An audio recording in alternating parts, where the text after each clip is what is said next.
بسم اللہ الرحمن الرحیم۔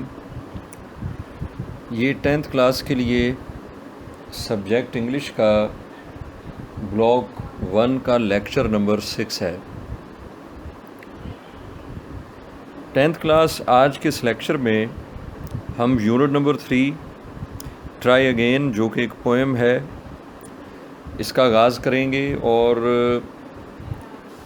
اس پوئم کی ہم نے سمری پڑھنی ہے، اور یہ آپ جانتے ہی ہیں کہ سمری لکھنے کا میتھڈ کہ آپ 9th کلاس میں سیکھ چکے ہوئے ہیں، مگر پھر بھی اگین اسے میں تھوڑا سا ایکسپلین کروں گا۔ تو اس کی سمری کی جائے گی۔ اس کے علاوہ اس پوئم میں جو ورڈز میننگز ہیں اور ورڈ سینونیمز ہیں وہ آپ کو کروائے جائیں گے، اور اس کے ساتھ اس کے کویسچن آنسرز کیے جائیں گے جو کہ ٹیکسٹ اور ایکسرسائز دونوں سے ریلیٹڈ ہوں گے، اور مزید اس کی ایکسرسائز کے کچھ آبجیکٹیو کویسچنز بھی ہیں، انہیں بھی انشاءاللہ تعالیٰ سارٹ آؤٹ کیا جائے گا، اور ساتھ ساتھ اردو پیراگرافس میں پیراگراف نمبر 3 بھی آج کے لیکچر کا حصہ ہوگا۔ تو سب سے پہلے بات کرتے ہیں ٹرائی اگین کی سمری کے بارے میں۔ آپ جانتے ہیں 10th کلاس کہ summary is a condensed version of a larger piece of writing, یعنی ہمارے پاس ایک آپ کہہ لیجئے کہ ڈیٹیلڈ نریشن ہوتا ہے یا ایک تفصیلی تحریر ہوتی ہے، اور ہمیں اسے شارٹ کرنا ہوتا ہے، اس کا ایک طرح کا خلاصہ ہم نے کرنا ہوتا ہے، اس کو کنڈینس فارم میں لانا ہوتا ہے، اور یہ بھی آپ جانتے ہیں کہ usually 1/4 of the original writing, summary is 1/4 of the original writing, کہ یہ جو آپ کے پاس نریشن ہوتی ہے، جو آپ کے پاس ایک رائٹنگ ہوتی ہے، اس کا 1/4 یا 1/4 part is called summary. Simple words میں آپ یہ کہہ سکتے ہیں کہ اگر آپ کے پاس 60 لائنز ہیں فار ایگزامپل، تو آپ نے انہیں 15 یا 20 لائنز میں کنورٹ کرنا ہے۔ Before writing a summary one has to identify the topic, ہمیں یہ دیکھنا ہے کہ ٹاپک کیا ہے، جیسے کہ آپ کی اس موجودہ پوئم کا ٹاپک ٹرائی اگین ہے، تو ہم نے اس ٹرائی اگین کے ہی ارد گرد رہنا ہے، اس پر ہی بات کرنی ہے، اسی پر ہی ہم نے لکھنا ہے، اور اس میں مین آئیڈیاز ہم لکھتے ہیں، پھر میجر سپورٹنگ ڈیٹیلز ہوتی ہے، لیکن یاد رکھنے والی بات یہ ہے کہ all the information in the summary should be paraphrased into 1 or 2 paragraphs, یعنی آپ نے کوشش کرنی ہے کہ سمری کا جو تمام اس کے اندر جو آپ میٹیریل لکھ رہے ہیں وہ 1 or 2 پیراگراف میں ہونا چاہیے، اس سے زیادہ نہیں ہونا چاہیے۔ کنسائز رائٹنگ ہونی چاہیے، یعنی کہ ٹو دا پوائنٹ بات ہو، اور اوریجنل ورک سے ریلیٹڈ بھی آپ کو اس کو لکھنا چاہیے۔ آپ کے اپنے اون ورڈز یعنی اپنے الفاظ بھی آپ شامل کر سکتے ہیں، لیکن جو نمبر آف ورڈز ہے وہ آپ کی اپ ٹو 100 ورڈز تک رہنی چاہیے، یعنی کہ زیادہ سے زیادہ 100 ورڈز ہوں، 100 ورڈز کے بلو رہنا ہے، اس کے اوپر نہیں جانا، اس کو کوئی لانگ یا ایکسپینڈ نہیں کرنا، اس میں کوئی کوٹس وغیرہ نہیں لکھنے۔ یہ باتیں آپ 9th میں بھی سیکھ چکے ہیں، اور انہیں ایک مرتبہ آپ کے سامنے دوبارہ رکھا گیا ہے تاکہ اب 10th کلاس کی بھی جو آپ کے اس سلیبس میں 3 پوئمز ہیں، تو آج اس میں سے ہم فرسٹ کر بھی رہے ہیں، تو آپ کو ان میں بھی ان کو یاد کرتے ہوئے آپ کے لیے آسانی ہو۔ تو اسٹوڈنٹس، یہ تھا تھوڑا سا انٹروڈکشن اباؤٹ سمری رائٹنگ، اور آج کی ہمارا جو یونٹ نمبر 3 ہے اور اس میں جو ٹرائی اگین کی سمری ہے، تو پہلے ہم اسے پڑھتے ہیں، اور یہ ساتھ ساتھ آپ ویڈیو میں بھی دیکھ رہے ہوں گے۔ اس میں ٹرائی اگین کا لفظی میننگ جو ہے وہ ہے بار بار کوشش کریں، ٹرائی اگین، بار بار کوشش کریں، اگین ٹرائی کریں، اور ولیم ایڈورڈ ہکسن نے اس کو لکھا ہے، اس کے پوئٹ کا نام ہے۔ سب سے پہلے آپ پوئٹ کا انٹروڈکشن لکھیں گے، دی پوئٹ ہیڈنگ میں، جیسے کہ آپ دیکھ رہے ہوں گے لکھا بھی ہوا ہے اس وقت آپ کے سامنے ویڈیو میں، اور میں اس میں پڑھ رہا ہوں. William Edward Hickson was born on January 7, 1803 and died on March 22, 1817 UK. یہ یونائٹڈ کنگڈم یعنی برطانیہ میں 1803 میں پیدا ہوا، 1870 میں اس کی ڈیتھ ہوئی. اور یہ تھوڑا سا ہم ایک طرح کا ریفرنس دے دیتے ہیں جو کہ پوئٹ سے متعلق ہوتا ہے، جس میں ہم یہ بتا دیتے ہیں کہ اس پوئٹ کا کس کنٹری سے تعلق ہے اور کس دور میں یہ موجود رہا.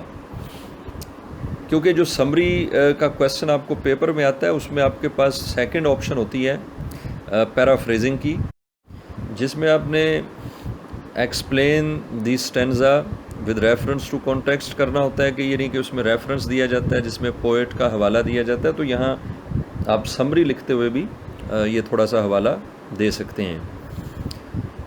اب اس کے بعد ہے summary. The poem high lights the importance of try again. This poem high lights the importance of trying again. یہ نظم بار بار کوشش کرنے کی اہمیت کو ہائی لائٹ کرتی ہے، یعنی اجاگر کرتی ہے یا نمایاں کرتی ہے. دا پوئٹ سیز، شاعر اس میں یہ کہتا ہے، دیٹ نتھنگ از امپاسبل، کہ کوئی چیز بھی ناممکن نہیں ہوتی ہے. If we keep on trying again and again, اگر ہم بار بار کوشش کرتے رہیں. If we keep on trying again and again, اگر ہم بار بار کوشش کرتے رہیں تو کوئی چیز بھی امپاسبل نہیں ہوتی ہے. ہی سیز، وہ کہتا ہے، that we should face our failures bravely, کہ ہمیں ہماری ناکامیوں کا بہادری کے ساتھ سامنا کرنا چاہیے. We should face our failures bravely, ہمیں ہماری ناکامیوں کا بہادری کے ساتھ، دلیری کے ساتھ سامنا کرنا چاہیے. And continue striving if we fail once اور ٹوائس، اور اگر ہم ایک یا دو مرتبہ ناکام بھی ہو جاتے ہیں تو ہمیں اپنی جد و جہد کو جاری رکھنا چاہیے. کنٹینیو اسٹرائیونگ، جد و جہد کو جاری رکھنا. ہی ایکسپلینس، وہ وضاحت کرتا ہے، دیٹ فیلئر از ناٹ ڈسگریس، کہ ناکامی کسی طرح سے بھی کوئی ڈسگریس نہیں ہے، کوئی ذلت نہیں ہے، کوئی بےزتی نہیں ہے.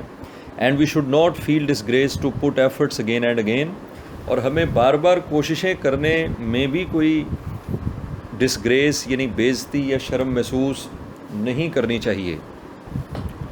Time will bring our reward in the form of success. Time will bring our reward, وقت ہمیں ہمارا ریوارڈ دے گا، اجر دے گا، صلہ دے گا. ان دا فارم آف سکسیس، کامیابی کی صورت میں، یعنی کہ اگر ہم یہ کوشش بار بار کرتے ہیں، یہ جد و جہد جاری رکھتے ہیں، تو بالآخر وقت ہمیں کامیابی کی شکل میں ہمارا ریوارڈ یا ہمارا صلہ یا اجر یا ہمارا جو انعام ہے وہ ضرور دے گا.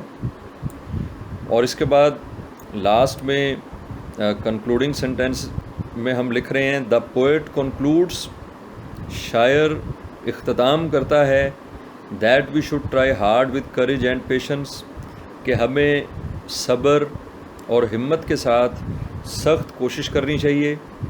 As the great men of past did to attain their goals, جیسا کہ ماضی کے عظیم لوگوں نے یا ماضی کی عظیم شخصیات نے اپنے مقاصد حاصل کرنے کے لیے کی تھی. شاعر اس بات پر اپنا موقف، اپنا پوائنٹ آف ویو کنکلوڈ کرتا ہے کہ ہمیں کریج اور پیشنس کے ساتھ ٹرائی ہارڈ کرتے رہنا چاہیے، اپنی جد و جہد کو جاری رکھنا چاہیے. اور ایسا ہی اگر ہم غور کریں تو ماضی کے جو عظیم لوگ تھے انہوں نے بھی اپنے مقاصد حاصل کرنے کے لیے کچھ ایسا ہی کیا تھا. اسٹوڈنٹس، ایک بڑا معروف کوٹ ہے، ایک کول ہے، اور وہ اسی پوئم سے ریلیٹڈ ہے، اس پوئم کے ٹائٹل سے ریلیٹڈ ہے، بار بار کوشش کرنے سے متعلق ہے، کہ nothing is impossible, nothing is impossible, کوئی چیز امپاسبل نہیں ہوتی ہے، کوئی چیز ناممکن نہیں ہوتی ہے. The word itself says, the word itself says, یعنی جو امپاسبل ورڈ ہے وہ itself says I am possible. اگر آپ غور کریں تو امپاسبل ورڈ کو، اگر آپ اس کو اس ورڈ کو غور سے ذرا اس کا انالیسس کریں تو یہ آئی ایم پاسبل کی شکل میں بھی آپ کو مل سکتا ہے.